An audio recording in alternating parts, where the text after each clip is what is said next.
Ça marche. Alors, aujourd'hui, je vais vous faire une présentation du Beam Booster 2018. Donc, c'est un plugin développé par Man & Machine qui vient sur le logiciel Revit. Alors, qui sommes-nous? Alors, Man & Machine, c'est une société donc à la base allemande, c'est un groupe européen et qui accompagne le développement des projets de ses clients, donc principalement en BIM. Donc on a une équipe pluridisciplinaire, donc architecture, ingénierie, MEP, structure, etc. et qui permet d'apporter une offre d'accompagnement global à nos différents clients. Et bien sûr, on est partenaire, donc c'est pour ça qu'aujourd'hui on est sur le stand Autodesk. Donc au niveau de l'offre, on fait du déploiement de solutions de logiciels, donc CAO et BIM, du conseil et gestion, du détachement de compétences, de la formation, donc sur Revit en particulier également, et du conseil au niveau des projets BIM. Alors, le BIM Booster. Donc, comme je vous disais, en fait, c'est un plugin qui vient s'installer sur le logiciel Revit à partir de la version 2018. Donc, c'est constitué d'un panel d'applicatifs qui permet en fait de développer le modèle pour être conforme aux références BIM et qui permet également d'apporter du contenu supplémentaire au niveau construction, architecture, ingénierie et, pardon, et annotation également. Alors, au niveau des systèmes requis, donc la version BIM Booster 2018, elle est compatible donc, sur Revit 2018, donc, qui peut se retrouver également dans la collection AEC. Il est en communication avec Excel, donc à partir de la version 2000. Et bien sûr, donc, il marche comme Revit sur Windows 7 ou Windows 10. Donc là, je vais commencer par vous présenter les différentes fonctionnalités du BIM Booster avec des petites vidéos de démonstration pour chacune. Alors, tout d'abord, une des premières fonctionnalités du BIM Booster qui est intéressante, c'est la gestion en fait, des bibliothèques dans le projet. Alors, pour ceux qui connaissent un peu Revit, on peut avoir accès en fait, à une bibliothèque pour récupérer des familles, mais on ne peut pas la gérer directement dans Revit. Donc, l'objectif de ce plugin, de cet outil, c'est de pouvoir gérer directement dans Revit la bibliothèque d'objets qu'on aura créée. Et ensuite de pouvoir donc insérer depuis cette bibliothèque les objets dans notre projet, de récupérer ou d'ajouter des propriétés en fonction des besoins et en fonction des différents objets qu'on aura ajoutés dans notre bibliothèque via une gestion des bases de données. Donc là, si on voit, donc on va récupérer tous les éléments, donc que ce soit des familles, des projets complets ou des images. Et ensuite, on peut venir directement les intégrer dans notre projet, donc sans avoir à passer par l'habituel insérer, charger une famille.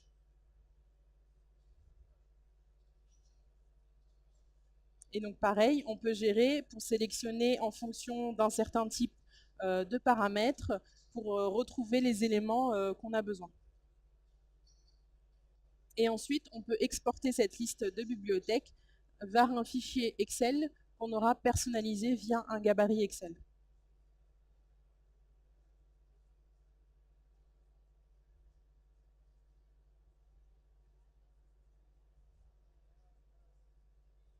Voilà. Ensuite, donc en plus, on a la fonctionnalité des rapports. Donc les rapports, ça nous permet de gérer en fait un peu comme les nomenclatures dans Revit, mais tout en allant plus loin. Donc de récupérer toutes les informations sur les objets qu'on a dans notre projet, donc par catégorie, et de l'exporter vers Excel en fonction des valeurs de paramètres qu'on veut, et également, comme pour la bibliothèque d'objets, de gérer des gabarits Excel qu'on pourra du coup personnaliser. Donc là, on peut sélectionner la catégorie d'objets dont on veut récupérer toutes les informations qui sont contenues dans notre projet. Et ensuite, on pourra exporter ces éléments vers un fichier Excel qui sera personnalisable. Donc ça, c'est très intéressant pour pouvoir récupérer des pièces en fait, d'informations, par exemple pour la constitution d'un DCE, etc. et d'avoir des éléments beaucoup plus personnalisables en fonction de nos besoins. Et sachant que dans Excel, on pourra toujours gérer les paramètres et ensuite remplir les paramètres. Et il y a une intercommunication, donc on peut ramener les éléments qu'on aura ajoutés dans Excel dans Revit. Ensuite, on a une partie d'outils de modélisation. Alors, c'est des outils de modélisation en fait qui permettent, par exemple, pour créer des familles directement dans Revit, sans passer par l'outil, par l'éditeur de famille. Donc, par exemple, tout ce qui est portes et fenêtres, à partir en fait de seulement des lignes de modèle, on peut créer du coup une porte ou une fenêtre via une vue d'élévation ou de coupe directement dans notre projet, sachant qu'elles auront été renseignées au départ et en fonction de certaines propriétés qu'on pourra indiquer directement via une boîte de dialogue. Ensuite, on pourra également venir faire des tracés de clôture ou de murs également. Ensuite, on a des outils pour améliorer les présentations et la gestion des annotations. Alors, des petits outils très intéressants qui permettent en fait de modifier et de personnaliser les hachures et les symboles d'isolation. Également les lignes de détail. Et aussi un outil qui est très intéressant, parce que j'ai beaucoup de clients, surtout en aménagement extérieur et en aménagement paysager extérieur, qui utilisent beaucoup en fait les zones de masquage en fait pour faire leurs différents zonages et qui me demandent souvent en fait de pouvoir avoir accès à la surface de ces zones. Donc ça permet en fait d'ajouter une étiquette de surface sur ces zones, sachant que de base dans Revit on ne peut pas avoir accès à la surface de cet élément.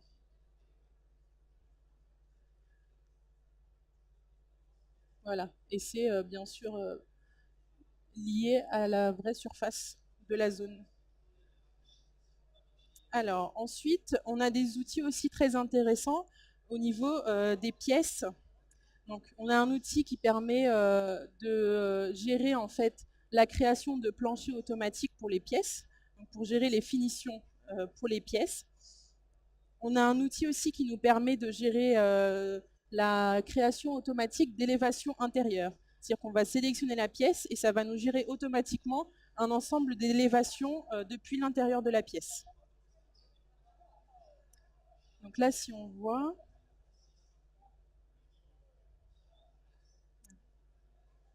donc là par exemple, on va sélectionner la pièce et on va pouvoir aller créer les élévations intérieures en fonction de nos besoins, de certains paramètres de dimensionnement. Et donc ça va nous gérer automatiquement des coupes, des élévations intérieures qui seront référencées. Et donc on aura en gros un dépliant de nos élévations intérieures de la pièce.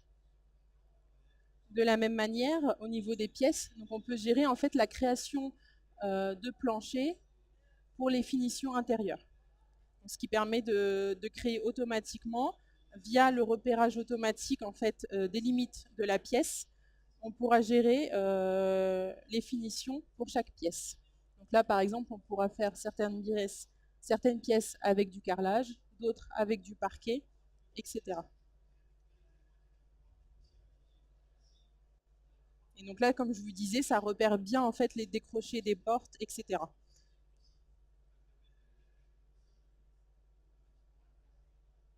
Là, par exemple, sur celle-ci, on va aller rajouter une finition en carrelage. Donc là, c'est pareil, c'est les types de sols qu'on pourra ajouter. Ce seront des types qu'on aura créés préalablement et qui seront renseignés, etc. Et ce qui nous permettra à la fin de récupérer une nomenclature des surfaces par finition. Alors ensuite, on a aussi des outils pour la partie l'eau technique. Donc là, on a plusieurs petits outils. Donc pour le chauffage, on a un outil qui nous permet de faire une connexion automatique des radiateurs et la création en fait de ce qu'on va appeler des sols avec du chauffage intégré. Donc chauffage au sol, tout simplement. Donc ça nous permet en fait de créer via la pièce, de repérer la surface de la pièce et de créer un équipement avec les connecteurs pour faire le chauffage par le sol. Ensuite, on a aussi des outils pour la modélisation automatique de suspentes sur les réseaux donc, de gaines, de canalisation, de chemins de câbles.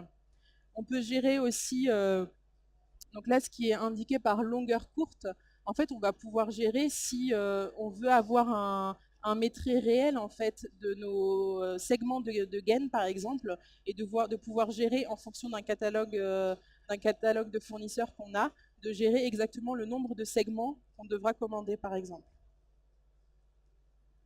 Donc là, si on regarde, c'est pour générer, peut générer automatiquement les suspentes.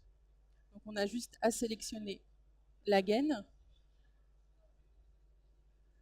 à gérer les paramètres en fait d'offset, donc de décalage et d'intervalle entre les différentes suspentes, de choisir la famille de la suspente qu'on va intégrer, et ensuite elle s'intègre automatiquement.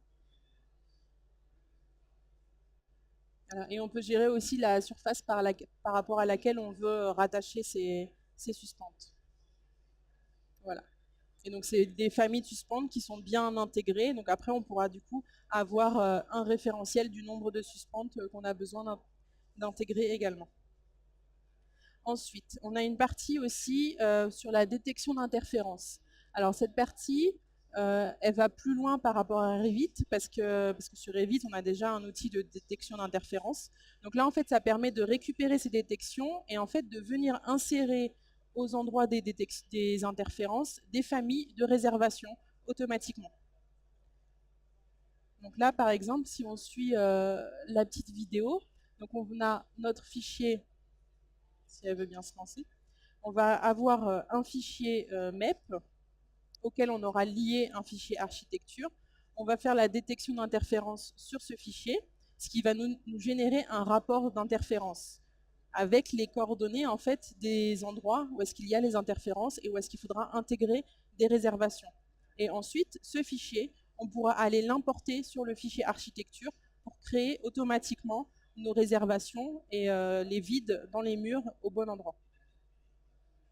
Donc là, on prend le fichier architecture, on sélectionne les murs. Dans notre fichier MEP, on sélectionne les gaines. On a accès aux interférences qui ont été détectées. On peut sélectionner du coup si on les accepte ou pas. On peut aussi les faire apparaître pour savoir les éléments qui ont été repérés en tant qu'interférence. Et ensuite, on pourra générer un rapport d'interférence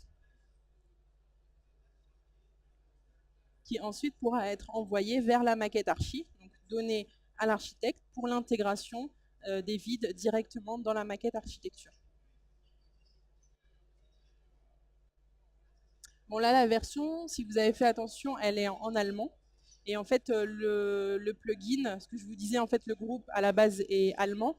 Et donc c'est la partie allemande qui a développé le plugin. Et là, on est en train de le traduire en français. Voilà, donc là, on a généré les vides. Et on va pouvoir exporter le fichier vers la maquette archi pour intégrer la famille d'objets réservation aux endroits qui ont été indiqués.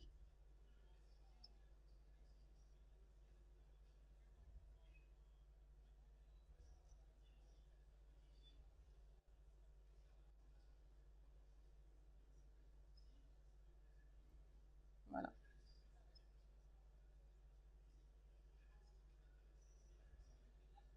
Voilà. Et si on sélectionne l'objet, c'est bien un objet de réservation avec ses informations, etc. Ensuite, on a en fait deux onglets pour le Beam Booster et on a un onglet en fait plus de sélection, donc qui permet en fait de réaliser des filtres un peu plus poussés que les filtres de base sur Revit et de gérer aussi des affichages plus intéressants. Donc par exemple, de gérer donc sur Revit, on peut gérer de base l'affichage en mosaïque. Et avec la suite, le Beam Booster, on peut aussi gérer un affichage, on va dire, je sais pas comment dire, un mosaïque avec fenêtre principale. Donc ce qui permet aussi de travailler sur plusieurs fenêtres plus facilement. aussi au niveau des filtres, de la visibilité des filtres. Donc là, par défaut, on a 3 filtres qui sont créés pour les pièces, les murs, les portes et les fenêtres. Ensuite, on peut en créer comme on veut, donc en sélectionnant juste les éléments de catégorie qu'on veut qu'on veut intégrer dans ce filtre. Et ensuite, il suffit d'appuyer sur soit le masquage, soit l'affichage, et ça permet de masquer ou d'afficher directement les éléments qui appartiennent à ce filtre.